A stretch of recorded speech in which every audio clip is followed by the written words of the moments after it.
Alors j'ai nommé ce message Petite histoire de la réincarnation. Je voudrais revenir à une chose, c'est que si on suit une chronologie classiquement établie, c'est vrai que j'aurais pu commencer par des faits historiques d'origine pour parler de réincarnation chrétienne. Mais l'Esprit Saint décide. L'Esprit Saint seul décide, et il en a voulu autrement.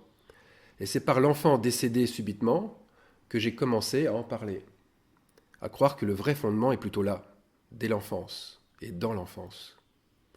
Le 25 juin 2017, une date importante pour moi, c'est une date d'anniversaire, le 25 juin, j'avais un message.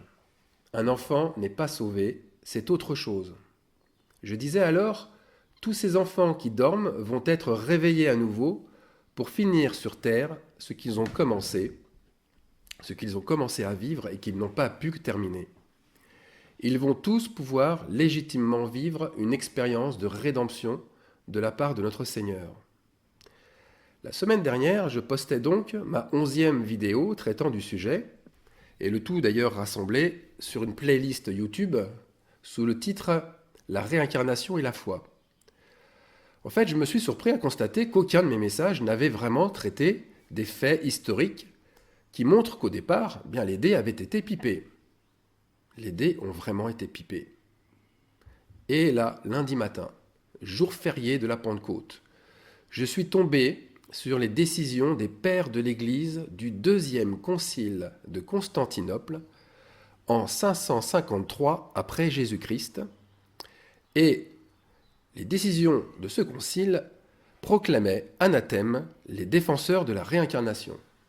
Ce qui veut dire qu'à partir de 553, qui est une date historique, tout l'Occident, et là on peut même impliquer les pays orthodoxes en plus des pays catholiques, tout l'Occident s'est mis à occulter et à bannir la réincarnation comme une hérésie, alors qu'elle était communément admise depuis bien longtemps, et en tous les cas parmi les nations orientales. Le concile ne venait pas officialiser une tradition, mais plutôt s'y opposer.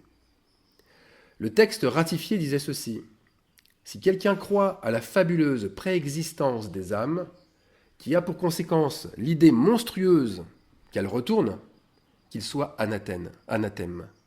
Qu'elles retournent, c'est-à-dire qu'elles reviennent. Anathème se définit comme répudié, excommunié, maudit, hérétique. Encore une preuve de plus de l'intrusion du paganisme dans le christianisme. Et en plus, comme à son habitude, le paganisme passe par la grande porte, celle de l'officialisation. Les empereurs de l'Empire romain, et on peut mettre Constantin en premier, qui a institué le christianisme comme seule religion d'État, donc les empereurs ont tous été sous la double séduction de leur dieu païen grec et du Christ. Et là, ici, c'est le grand empereur byzantin Justinien Ier qui dirigea, en l'absence du pape, la décision du concile, et il faut le dire, sa décision fut fortement influencée politiquement et surtout religieusement par une personne. Et cette personne, c'est sa femme Théodora. Théodora, dont la réputation libertine lui collait à la peau. C'était une impératrice dont la beauté, la ruse et l'envie de domination font obligatoirement penser à une personne bien connue de la Bible, qu'on retrouve dans le livre des rois ou dans les livres des chroniques. Il s'agit bien sûr de Jézabel, femme du roi d'Israël Akab. Théodora, comme Jézabel, avait coutume de prendre les grandes décisions à la place de leur époux monarque. Jézabel, s'il est nécessaire de le rappeler, pourchassait la vérité et elle persécutait les vrais prophètes de Dieu.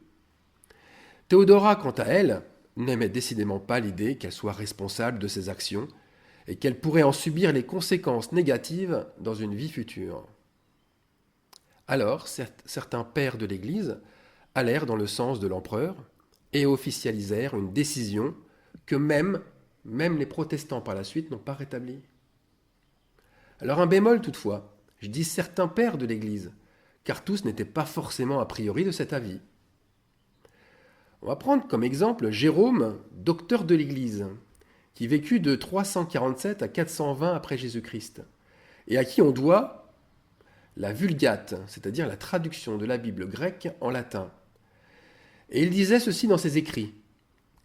Jérôme disait que la doctrine de la réincarnation a été, dans les temps les plus anciens, communiquée à un petit nombre d'élus, comme une vérité qui ne devait être répandue dans la masse du peuple. Un petit peu avant lui, Grégoire de Nice, père de l'Église grecque, qui vécut de 335 à 395, il disait que c'est une nécessité naturelle pour l'âme de se purifier à travers de multiples vies. En fait, le but ici, ce n'est pas d'accumuler les preuves pour savoir si la réincarnation est vraie ou pas, puisqu'on sait qu'il existe souvent autant de preuves qui confirment une thèse que de preuves qui l'infirment.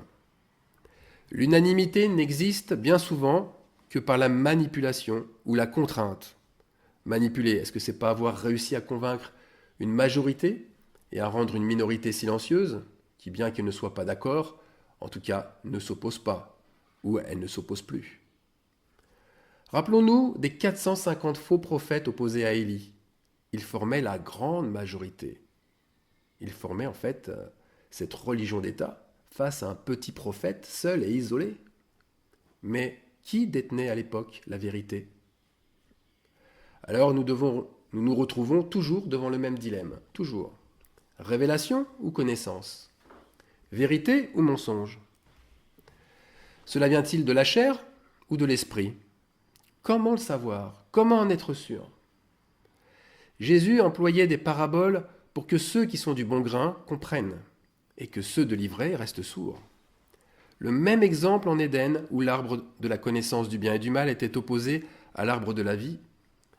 Mais là aussi, c'est aux fruits que l'on reconnaît l'arbre. Quels sont les fruits de la révélation? Quels sont les fruits de la connaissance? Pour la révélation, elle maintient dans l'humilité. La révélation procure la paix, elle procure un état de plénitude. La révélation est amour, son huile est une huile fraîche, c'est la nourriture de l'heure.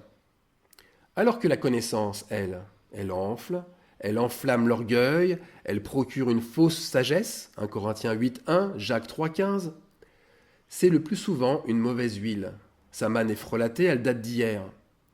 Pour la révélation, n'est-elle pas un don, une inspiration soudaine qui a l'effet de rassembler, de libérer et de justifier? Proverbe 11.9, Romains 12.6 à 8. Alors que la connaissance, elle, ne provient que d'un apprentissage intellectuel, qui crée des divisions, qui crée des liens, qui condamne. 1 Corinthiens 2.13, Jude 1.19. Pour la révélation, elle ne se transmet que d'esprit à esprit, et se perd avec les âges, et surtout avec l'apostasie. Mais elle reprend ses droits. Elle reprend ses droits dans les réveils, alors que la connaissance se transmet par tradition orale, par l'écrit et l'hérédité et devient prépondérante lorsque le peuple de Dieu est devenu infidèle et idolâtre. Alors pour conclure, pour la révélation, son arbre est tout petit, quelconque. Rien, absolument rien pour attirer les regards, sauf ses fruits cachés qui sont remarquables. Un caractère qui renonce facilement. Ça, c'est un exemple de fruit caché. Jacques 3.17, Luc 6.44. Alors que la connaissance, elle a aussi son arbre, mais c'est un arbre d'une beauté majestueuse, un arbre qui attire les regards, qui exerce une séduction, mais ses fruits, où sont ses fruits? Ah si, on les remarque. Ses fruits sont pourris, entièrement pourris. Tout est affaire d'obligation, de discipline de fer, de rites et de coutumes religieuses. Ézéchiel 31.3. Alors pour beaucoup de ceux qui réfutent et qui rejettent, mais ils ne voient que la connaissance, car ils ont la crainte comme rempart. La connaissance engendre la crainte de tout, qui bannit l'amour. 1 Jean 4.18. C'est pourquoi Jésus met fin aux polémiques, et son entrevue avec le docteur de la loi Nicodème en est une parfaite illustration. Il n'y a pas de débat religieux, il n'y a pas de persuasion intellectuelle. Mais sans la nouvelle naissance, le ciel reste et restera fermé à jamais. Voilà la grande démonstration intellectuelle de Jésus. Voilà sa doctrine exprimée en 350 points. Non, là, je plaisante. Il n'y a que 2 points, en fait, seulement. Si tu ne nais pas d'eau et d'esprit, tu ne peux entrer dans le royaume de Dieu. Tu ne peux donc le saisir, le comprendre, il t'échappe. Pourquoi aujourd'hui c'est un temps spécial pour de nouvelles révélations ? Parce que c'est le temps du rétablissement de toutes choses dont Dieu a parlé anciennement par la bouche de ses saints prophètes. Acte 3, 21. Il faut savoir que de tout temps, le fondement du salut et du jugement a toujours été le point de mire des attaques de l'ennemi. Toujours. Toutes les religions, quelles qu'elles soient, en ont fait leur cible principale. Le christianisme n'échappe pas du tout à la règle, bien au contraire. Déjà au temps de Paul, rien n'était nouveau. Hébreux 6, verset 1. Laissant les éléments de la parole de Christ, tendons à ce qui est parfait, sans poser de nouveau le fondement de la résurrection des morts et du jugement éternel. Voilà, on reposait de nouveau le fondement. Et regardez les dogmes catholiques, ils ont reposé un nouveau fondement. Ils disent par exemple que le salut, que le jugement ne passe que par leur saint sacrement. Les protestants, les orthodoxes et les évangéliques, eux, ont aussi leurs rites et leurs sacrements pour authentifier la marque du salut ou pas. Ils ont leur baptême, leur engagement de foi, leur rite initiatique, leur symbole de communion, leur vocabulaire liturgique propre.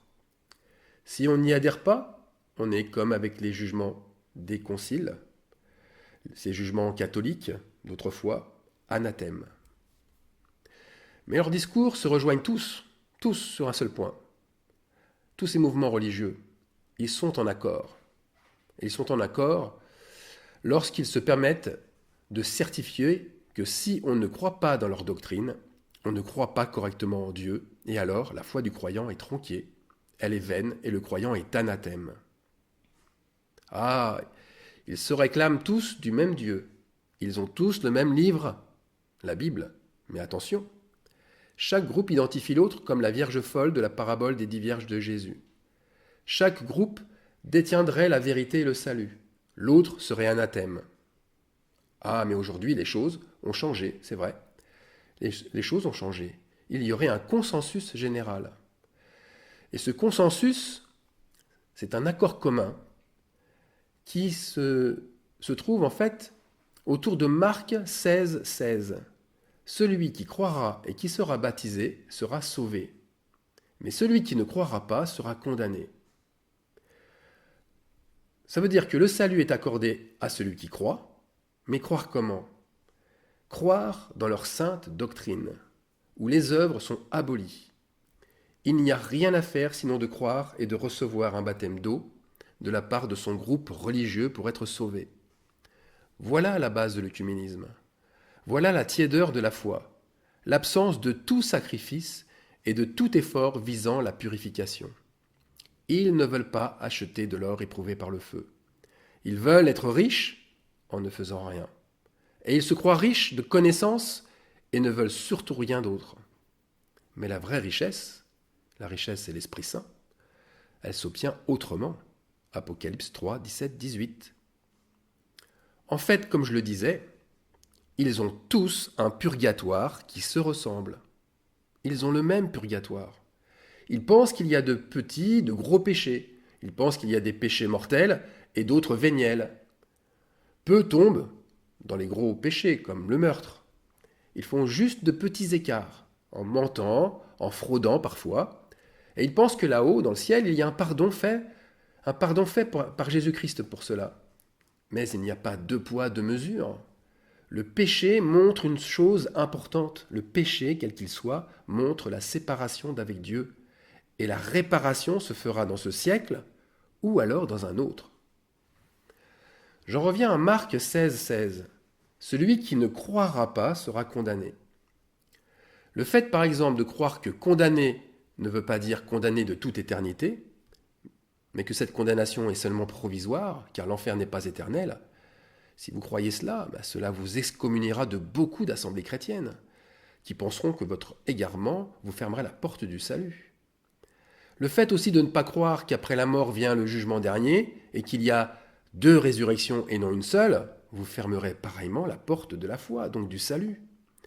Si vous ne croyez pas à la résurrection unique et définitive qui vous changera en un éclair, en un clin d'œil, pour entrer dans le royaume de Dieu, eh bien vous êtes pour beaucoup un sataniste, vous rajoutez à la sainte parole de Dieu, car attention, la Bible est devenue un objet d'adoration. Jésus, juste après sa mort, a repris les clés de l'enfer. Il est descendu pendant 3 jours en enfer, pour qu'après avoir prêché la repentance, il ouvre la porte et prenne avec lui des esprits. À quels esprits a-t-il prêché? Aux esprits qui autrefois avaient été incrédules. 1 Pierre 3, 19. Qu'en a-t-il fait des esprits, de ces esprits? Jean 5, 25.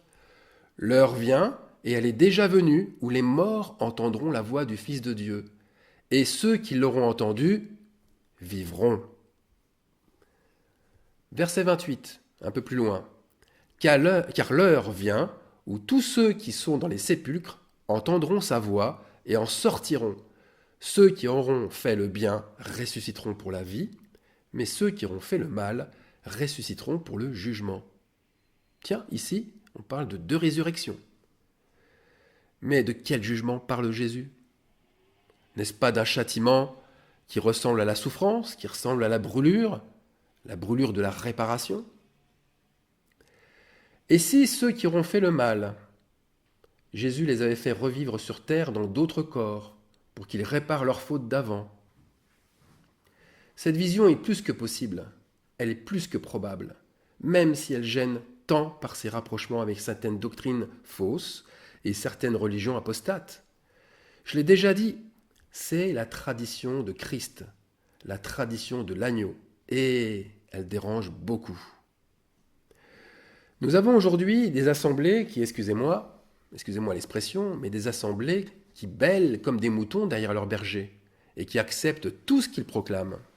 Ils sont sûrs d'avoir la sainte et unique vérité, et ils regardent les autres troupeaux avec un certain dédain, comme si c'étaient des moutons perdus qui bêlent aussi derrière leurs bergers idolâtres.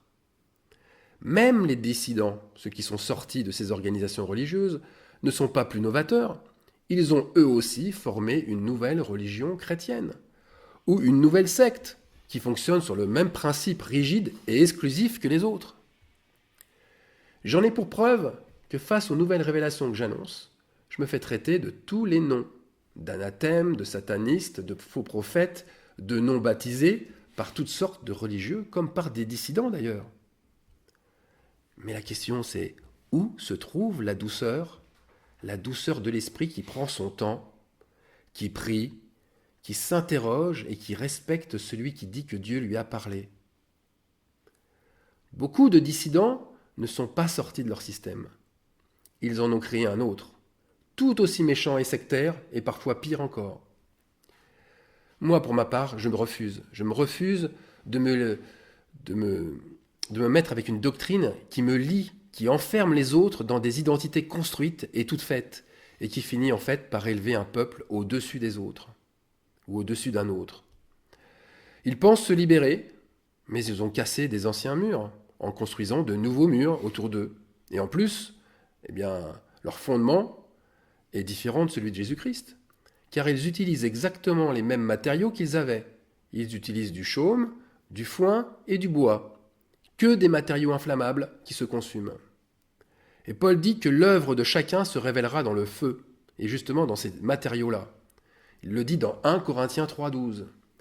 Les œuvres de l'esprit, qui sont bâties avec de l'or, de l'argent et des pierres précieuses, elles aussi elles se révéleront. L'or, c'est le Saint-Esprit, l'argent, la repentance, les pierres précieuses, ce sont les actes d'amour des croyants. Alors je comprends l'expression qui dit ce sont des durs à cuire, qui veut dire que leurs péchés sont vraiment, vraiment très difficiles et très difficilement brûlés, car ils réapparaissent aussitôt. Voilà pourquoi ils ont la tête dure, voilà pourquoi ils sont endurcis. Moi, je me complais que dans ce qui rend libre et aimant, et je refuse tout lien venant des religions. Mais examinons le mobile, justement, de ces religions, de ces religieux, qui ont comme mobile de s'attribuer la compétence à juger du salut. Cette compétence permet, premièrement, de rassembler. Elle rassemble et elle contrôle un troupeau de brebis qui craignent pour leur salut. Ils misent sur le fait que la foi dans leur credo leur donnera le ciel en héritage. Ensuite, deuxièmement, la compétence à juger du salut, elle crée la peur d'un enfer éternel, afin de maintenir les croyants sous une crainte vigilante.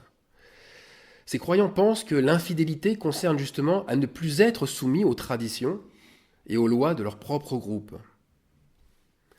Troisièmement, s'attribuer à juger le salut, cela permet aussi de rassurer un groupe concernant la mort, sachant qu'un non-retour n'est possible que pour les immondes, que pour les meurtriers.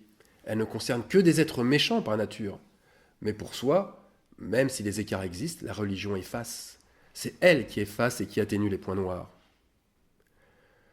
Alors pourquoi le jugement de la résurrection des morts et du jugement éternel est-il faux dans le christianisme ? Simplement parce qu'il sert à les lier à lui et à exclure les autres. Ce sont des dogmes castrateurs qui ne créent aucune émancipation, qui interdisent la relation avec l'étranger, qui montrent l'autre du doigt comme un ennemi, et par contre, qui montrent le groupe d'initiés comme un groupe de croyants intelligents, qui ont compris qu'ils étaient sauvés, et en plus sans effort, Dieu ayant tout fait pour eux. Mais alors, pourquoi le fondement de la résurrection des morts serait si facile à comprendre ? Oui, j'insiste sur le mot facile. Le fondement de la résurrection des morts est facile à comprendre. Parce que contrairement à tous ces dogmes, il ne va pas à l'encontre des lois naturelles. Ils ont oublié qu'Adam, le nom du premier homme, signifie le glébeux. Ça, c'est la Bible Chouraki qui nous le dit, le glébeux, la terre rouge. En grec, Adama. En hébreu, le sol qui vient de la terre. Nous sommes comme la terre. Nous fonctionnons comme elle. Nous ne sommes pas des extraterrestres, mais plutôt des intraterrestres, car nous venons de la terre et notre vie est associée à elle. Alors je vais plus loin. Une terre se fertilise plusieurs fois. Un germe pousse, vit et meurt plusieurs fois. On pourrait dire indéfiniment presque. Et allons jusqu'au terme, même éternellement. Quand je désherbe et que j'arrache des pissenlits ou les mauvaises herbes pour les brûler, l'année d'après, aux mêmes endroits, ils ont repoussé. C'est un cycle infini. Si ma terre est brûlée, elle sera beaucoup plus fertile ensuite. Savez-vous que beaucoup d'agriculteurs s'installent près des volcans ? Justement pour des raisons de fertilité. Quand Jésus prend exemple du champ où se trouve le blé et l'ivraie, parle-t-il d'une seule récolte, d'un seul tri qui se fera juste à la fin ? Que devrait-il se passer une fois son champ récolté ? Une fois l'ivraie brûlée, est-ce que cela va recommencer ? Et encore recommencer ? Et encore recommencer ? Et l'homme, lui, le glébeux, échapperait-il à cette loi naturelle sous prétexte que c'est aussi un être spirituel ? Alors, je conçois que la doctrine de la réincarnation puisse choquer, et plus encore celle du purgatoire terrestre. Mais nous devons dépasser les clivages religieux. Nous devons regarder derrière ces murs dressés par ce poison. Je parle maintenant de poison qu'est le christianisme. Il y a la puissance de la résurrection qui libère. Jésus-Christ est la résurrection et la vie. Si on enlève une partie de sa résurrection, on enlève sa vie. Si je dis des bêtises, et si la réincarnation n'existe pas, moi, j'aurai des comptes à rendre. Devant Dieu, si elle existe, et que vous ne cherchez pas vraiment de toute votre âme, vous avez des comptes à rendre, bien sûr, puisque vous rejetez la vie, vous rejetez la résurrection. La résurrection, c'est beaucoup plus qu'une phrase, et beaucoup plus qu'un nom. C'est un sauveur avec un grand S. Et nous devons peut-être reconnaître que notre image de lui était différente, que notre image de lui était étriquée, réduite, parce qu'elle ne sauvait pas tout le monde, et que cette image rejetait des peuples étrangers avec qui nous n'avons pas encore fait la paix, nous-mêmes avec eux. Brisons nos idoles pour voir Dieu. Amen.